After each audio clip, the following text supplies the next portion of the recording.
Penguin Random House Audio presents Harmony by Carolyn Parkhurst.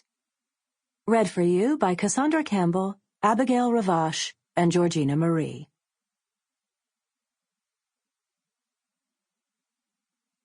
Prologue.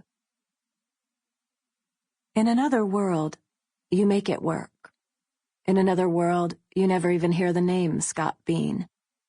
Or you do, and you maybe even subscribe to his newsletter. But on the night that he comes to speak at a library not far from your house, Iris is sent home from school with a stomach bug, or Josh is out of town and you don't want to hire a sitter. You figure you'll catch him next time. Later, when you hear his name on the news and it sounds familiar, you shake your head and think, what a wacko. It doesn't even occur to you to say, that could have been me. Because you know yourself, and it goes without saying. You would never get mixed up in something like that. End of story. Chapter 1. Iris. June 3rd, 2012, New Hampshire. The camp is in New Hampshire. We've been driving for 2 days now. Well, not literally, because we stopped at a hotel overnight and we've taken breaks to eat and go to the bathroom. But you know what I mean. We've been driving for 2 days approximately, and I can't decide if I want to be there already or not. Tilly and I are both sitting in the middle row. She's behind our dad and I'm behind our mom, because the way back is all full of our bags and suitcases and everything. It looks like a lot, but it really isn't. Not for moving someplace completely new.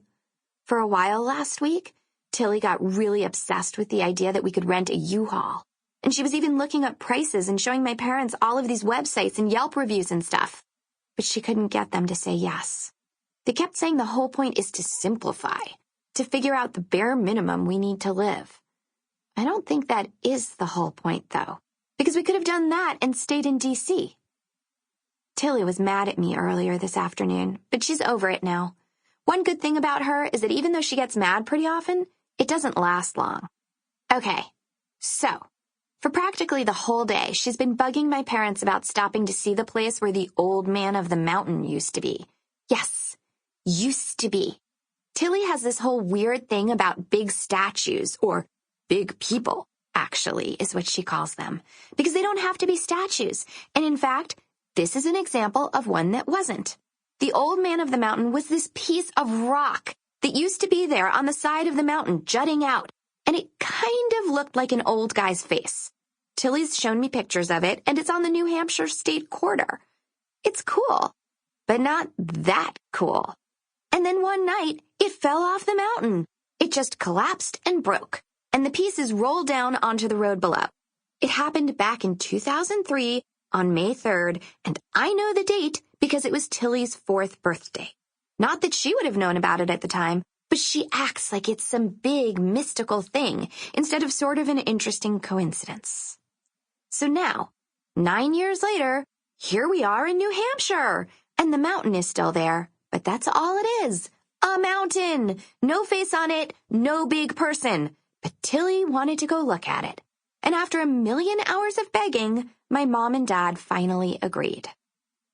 So we pulled off the road, and Tilly got out and walked up to the fence and stared up at the empty space like it was amazing, like it was a place where something holy and sacred had happened.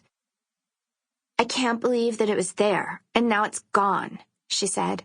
I can't believe I'm never going to get to see it. It's like the Colossus of Rhodes and the Bamiyan Buddhas. She looked like she might start crying. And I mean, this is our one big stop on the way to the camp? We'd been passing all these billboards for places that sounded amazing.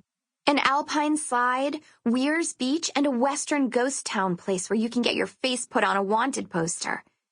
And instead, Tilly gets her way, and we stop to look at something that isn't even there.